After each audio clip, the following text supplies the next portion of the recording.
What I understand is that most people who listen to this show are people that are running businesses. And what I want to talk about today is not so much a story and a lesson to apply it, but just these things that CEOs cannot delegate. Now, whether you call yourself a CEO, whether you call yourself a president, whatever you call yourself, this is for the person at the top of any business organization. And there are 7 things that you can't delegate. And I recognize that most of the job is about delegation and giving it to other people. The people that accelerate the most at the highest level, which is the person where it stops, the CEO or the president, they accelerate because they are able to delegate.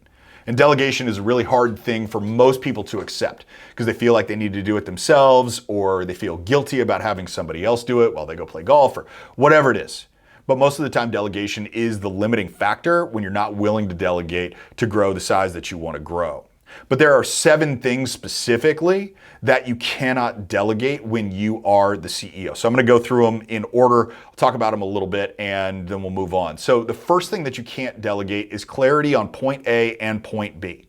And what I mean by that is that point B is where you want to go as an organization. And let's say that you're at $1 million and you want to go to 2 million, or you're at 3 million and you want to go to 5 million or 10 million or wherever you want to go. That's point B. That's the spot out in the future that says, hey guys, this is where I want to go. It is charging the direction.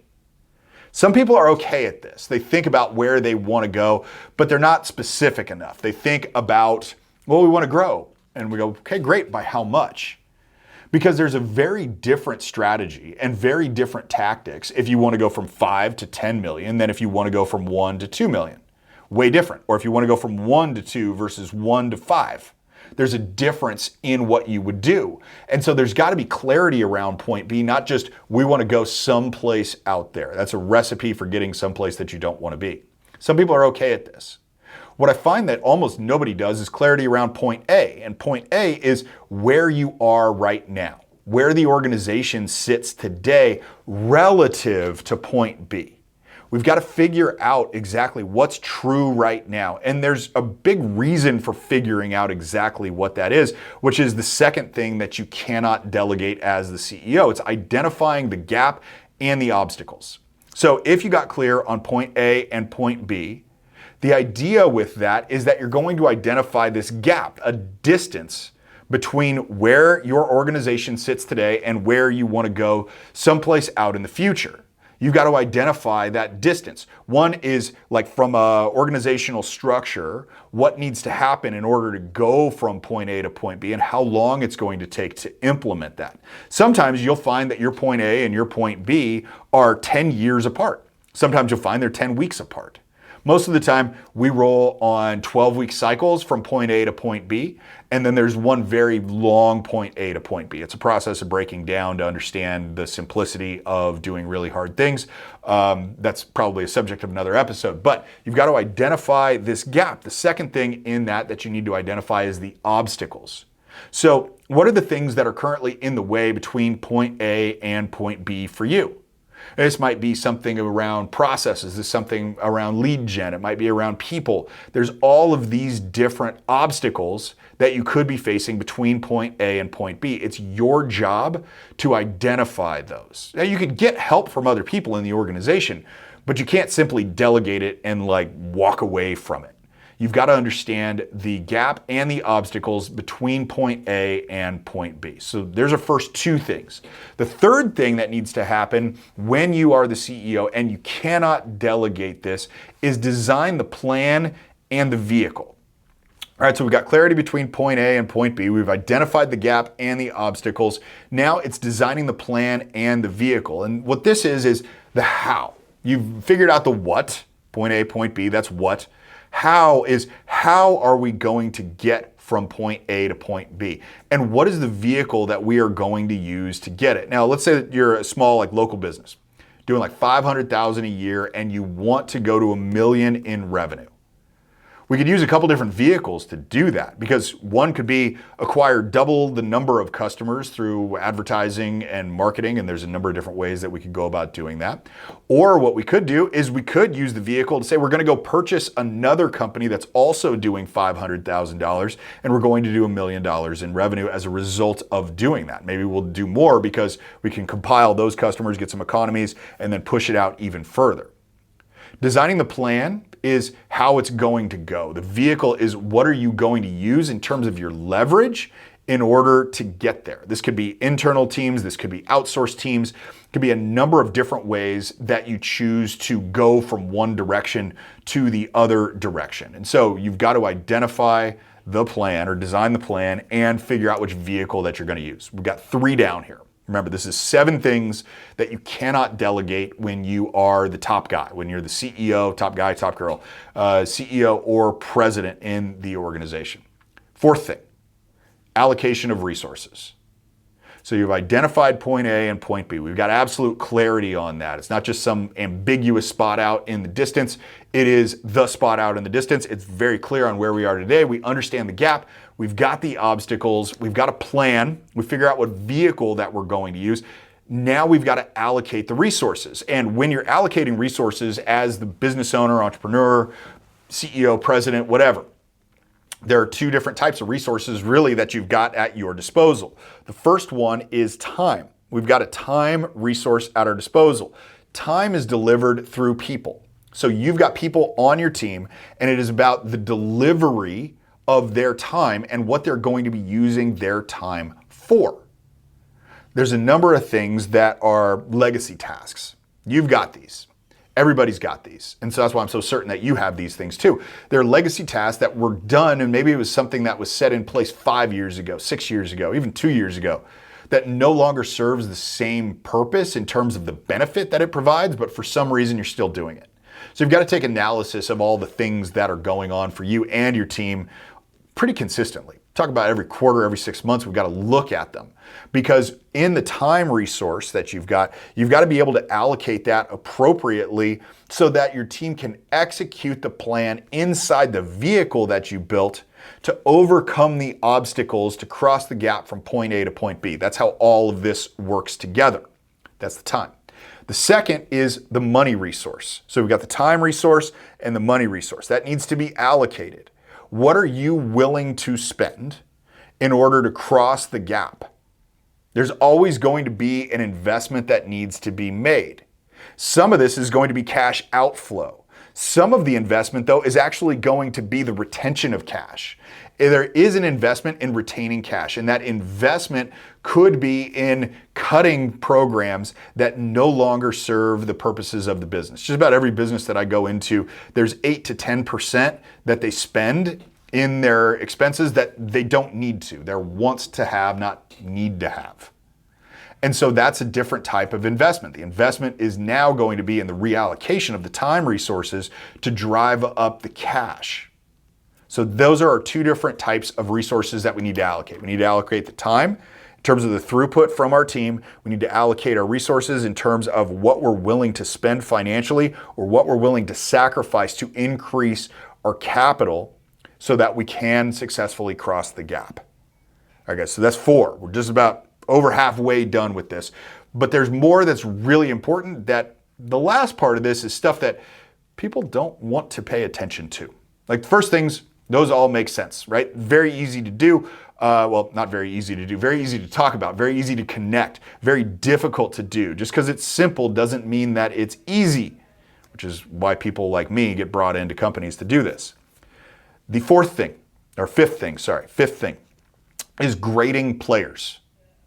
Grading players. Everyone on your team is a player on the field, and you are the coach.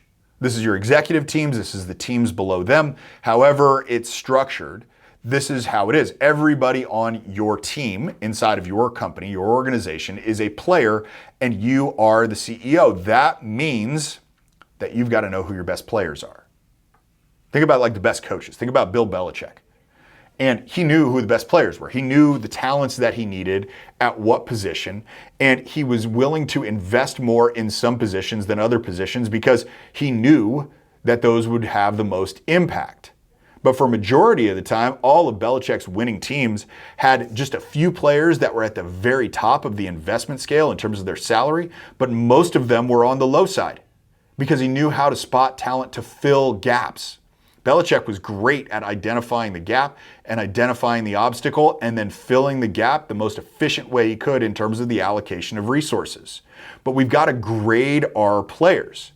Knowing who the best are means you've always got to know who the worst are too. But more importantly than that, you actually have to do something about it.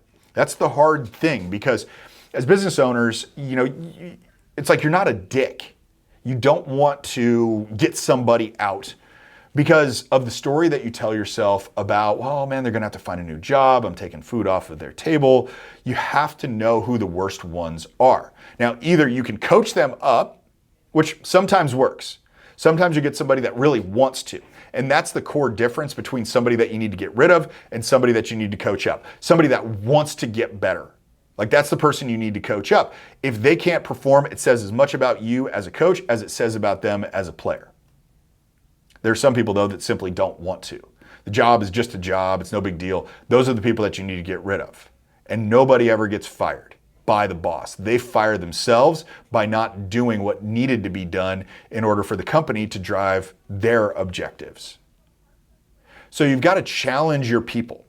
Challenge your people. The best people are going to be people that respond to a challenge. So when you're interviewing, think about what challenges this person could have come through in their lives and how did they overcome those challenges. We have to think about that when we're hiring because those people will be the best. And then you've got to keep score. And if you didn't listen to the episode earlier this week, I think it was the last episode that I did, or maybe the one 2 episodes ago, listen for how to keep score. That is going to help you in terms of the scoring mechanism to make sure you understand your best players from your worst players. 5 things through, guys. 2 more to go. 6th one, build your org chart. And this is way different than an org chart that you probably thought of before, because most of the time, org charts that I see that other people have done give the titles of the person. So you've got the CEO, and then you've got the COO and the CFO, and then usually some vice presidents of something, marketing, sales, finance, whatever. You got this. Below that, there's other people that are also in positions. My challenge to that is, how does that help anything? If I know somebody's title, how does that help me make sure that I'm not dropping any balls inside of my organization, either to internal customers or to external customers? It doesn't. Knowing somebody's title doesn't do anything about that. Instead of who reports to who in an org chart, challenge the CEO, you can't delegate this, to create an outcome-based org chart. And how an outcome-based org chart works is it is the things that that position is responsible to deliver. Rather than the title of that person and who reports to them, what is it that they have to deliver to the organization, which can be tangible or intangible, but there has to be some deliverable that says this is what this position is responsible for. This helps you understand everything that needs to be done in order to get your product, your service, or your experience out the door, and who is going to be responsible on your team in order to deliver that product, service, or experience. And every little moving part of it is going to be in that org chart when you do this correctly. Okay, we're down to the 7th. Let's take real quick stock here where we are. We had clarity on point A and point B, where you want to go and where you are today. We had identifying the gap and the obstacle, figuring out the distance between point A and point B, and what obstacles are there or could be there to get between point A and point B. 3rd thing was design the plan and the vehicle. How are we going to get from point A to point B, and what vehicle are we going to use to get there? Next piece was allocation of resources. We had our time resource, we had our money resource. What is it that we're going to do in terms of our allocation, our willingness to go all in on getting from point A to point B? Next part of it was the 5th thing, which is grading players. We've got to be able to grade our players. And then the 6th part that I just talked about was building the org chart. Last piece of this is something that I think got really relevant in the mid-2000s, and it got skewed and it became grotesque in the mid-2000s, and this is setting the culture. As the CEO, you do not get to delegate setting the culture, and here's how it got grotesque. Culture is not about free snacks and getting to bring your dog to work. That has nothing to do with the culture of an organization. That's a benefit that the employees get. The culture has everything to do with how we talk to each other, how we treat each other, what we say, what we don't say, how we start our emails. Right? In my organization, I'll give you an example of this. Everybody has to start out their email with hi, whoever, like hi, Brent. Because there's a different tone that the person receiving that email gets as a result of reading hi as the first word. It's more friendly. It's jovial versus Brent. Big difference. That is an example of the culture in my organization. That's how it has to be played. So it has nothing to do with what you give your employees, the coffee breaks, the lunches, the dogs to work, the candy in the break room, like none of that. How you talk, how you treat one another, that's what matters. And the CEO is where it starts. And the CEO must also be willing to act. You must be willing to act because here's the deal. You get what you tolerate when it comes to your culture. So whatever you tolerate, if you tolerate people in this example of not saying hi when they start their emails out, then you're going to get exactly that. If you tolerate people being rude to each other or not building each other up, being mean, then you're going to get exactly that. But if you also tolerate people lying to each other and not telling each other the truth and not giving them like this unvarnished version that says like, this is what we've got to do better, be it that you're going to get that too. You're going to get whatever it is you tolerate as the CEO. So there you go. There's the 7 things that you cannot delegate when you are the top person at an organization. CEO, president, whatever your title is, you can't delegate those 7 things. Now, here's the call to action. If you are a CEO or president, which if you're still listening to this episode, because it's a longer one, if you're still listening to this episode, I'm going to assume that you are. Take those 7 things and figure out which ones have you delegated and you need to bring back, or have you delegated them all and you need to bring all of them back? Or do you need to change anything just a little bit based on something that I said here in this episode? Oh, one more thing.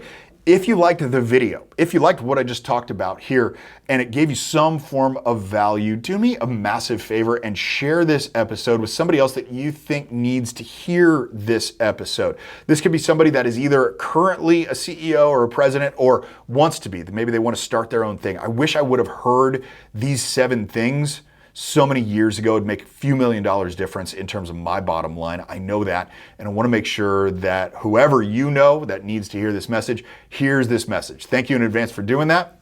And I will see you guys on the next episode.